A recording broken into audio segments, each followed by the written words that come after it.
J'en ai ramené 6. Didier, combien de sel qui reste? Tous les jours, on a une centaine, 100, 150 jambons qui rentrent. Et on travaille les jambons un par un. Donc la première chose, c'est le marquage du jambon pour le Prince de Paris. Ensuite, on fait le pompage à la veine, c'est-à-dire qu'on va saumurer le jambon.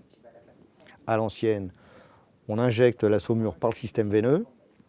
Ça pousse le sang à l'extérieur, le sang est remplacé par la saumure. La deuxième étape, ça va être de désosser le jambon à l'os coulé, c'est-à-dire qu'on n'ouvre pas le jambon, mais on tourne autour, on sort l'os, on dégraisse l'intérieur.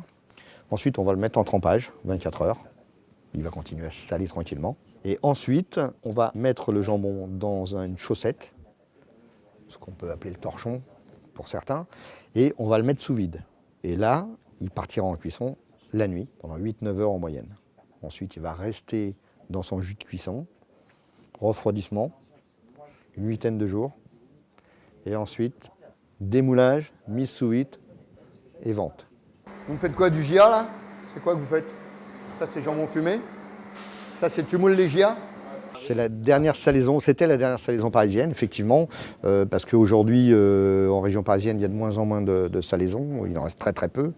Effectivement, tout le monde souffre un peu, quoi. Beaucoup se battent avec les industriels. Nous, on n'est pas là pour se battre avec les industriels, c'est pas notre marché. Notre marché à nous, c'est le marché du goût et du haut de gamme.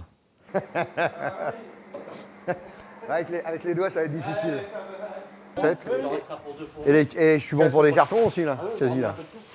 Demain, je vous ramène un peu de tout. On est des artisans parce que, vous voyez, on travaille les jambons pièce par pièce. Quand vous en êtes à travailler encore les jambons pièce par pièce, c'est pas de l'industriel. L'industriel, lui, il a des machines, il a des tapis, il assemble des pièces de jambon. Nous, on ne fait pas de l'assemblage. Hein. C'est une cuisse, c'est un jambon. Bah oui, mais bon.